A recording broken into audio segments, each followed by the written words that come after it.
When you suddenly find yourself quoted in the Washington Post saying some crazy trippy shit, and it's actually a relatively flattering article, you know it's time to bring back Sync Quick News.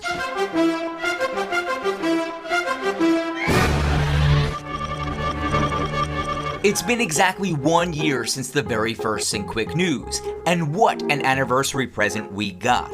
This week, Synchromysticism went viral, with major media outlets covering the work of Sync filmmaker Joe Alexander. While the Cubs were eliminated from playing in the World Series on Back to the Future Day, there was yet another Back to the Future prediction worming its way into the collective conscious. 9/11, 9/11, 9/11, 9/11, 9/11, 9/11, 9/11. I had the opportunity to interview Joe on a recent episode of the 42 Minutes podcast and discuss his thinking on the video. But I was amazed that with all this insane amount of press the video got, no one was doing any research. No one was asking any questions. The overwhelming majority of news outlets presented it with the commentary that you could do this with any film or any piece of artwork, which is the correct sentence but the wrong inflection.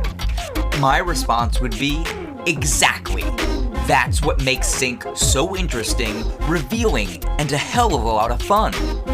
While everyone else missed the point entirely, Chris Hardwick from Comedy Central's At Midnight heroically screamed a 6-minute rant that, in the style of Howard Beale, mixed mockery and insight to cut to the heart of the matter. I watched all 7 of Barely Human 11's videos, and I gotta say, it's starting to make a lot of sense. Just hear me out. Robert Zemeckis, a precog and conduit who made Back to the Future and set it to today's date, just released his new movie, The Walk, which is in theaters today. And what's it about? A guy rigging a wire between the Twin Towers. Now, Doc Brown gets a letter detailing how he will be killed by Libyans, aka terrorists back then, in 30 years, and he's given that letter while he's doing what? Hanging a wire off a tower! Come on, guys! You want to know what the protagonist of The Walk is wearing? Well, buckle the fuck up, because he's dressed a little bit like Marty McFly! All right? Are you getting this? Are you getting this? Great! In hindsight, of course Hardwick gets it. In his book, The Nerdist Way, he talks about spending time in the past and the future. He also hosted a special on time travel for BBC America. Hardwick not only interviewed Christopher Lloyd on his Nerdist podcast, but on the cartoon Sanjay and Craig, where he voices Craig the Snake, we see him mimic the Marty McFly amp scene. Hardwick even appeared on Jimmy Fallon's Tonight Show in the same episode as The Walk's Joseph Gordon-Levitt. Maybe that's why Hardwick delivers his whole tirade while positioned at the top of 2 glowing twin towers. The tunnel that Biff chases Marty through before Doc represents Jesus who saves him is the Griffith Tunnel in Griffith Park. The same goddamn tunnel that Judge Doom, aka Doc Brown, is standing outside in Who Framed Roger Rabbit. Get another fucking tunnel, Zemeckis! Now, why is Christopher Lloyd in 2 movies that are inarguably connected? No time to get to that now, but get a load of this. Since much of this thread revolves around hanging a wire on a tower, we should note that Hardwick hosted 2 episodes of Wired Science.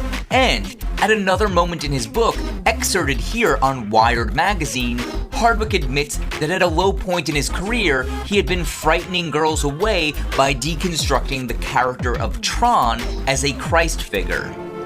If you are a user, and everything you've done has been according to a plan, right?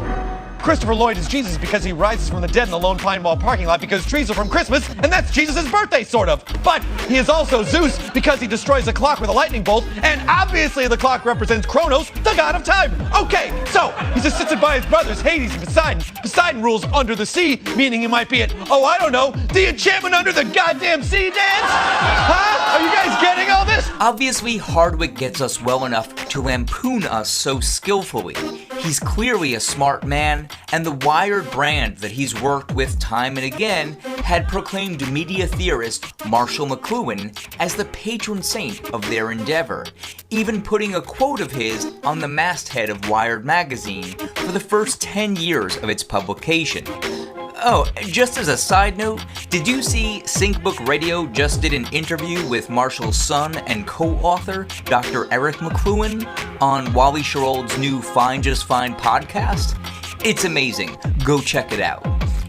Anyway, Hardwick himself coined the word nerdist and gives the equation nerdist equals obsession plus direction, which is another way of saying the thing you're looking at and the attention you give it. Of course, that can also mean you stare into the abyss and the abyss stares right back at you. Barely Human 11 missed one vital thread of this conspiracy, so let me take it one step further.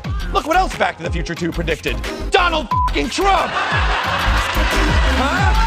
Look at that! Do you see? Are your eyes open? I don't see any resemblance. Funny thing, the conspiracy in this abyss is actually true. New interviews with Bob Gale, the co-creator of the Back to the Future franchise, reveal that yes, Biff was in fact modeled after Donald Trump. So, points? Thanks to Ezra Sanderbell for helping research Chris Hardwick's sync thread. Before we end today's show, I need to let everyone who has written to me looking for Sync Quick news know that I have been making videos, but they are much longer and focused on original content rather than the news cycle. So while the style is the same, they do not have the Sync Quick news title. Look for Synchronize Season 2 at thesyncbook.com. There are 7 videos available for you to watch right now, and I am presently working on the season finale with Mark Hostler of Negativland. Please go check out those videos, and I'll see you back here in the future.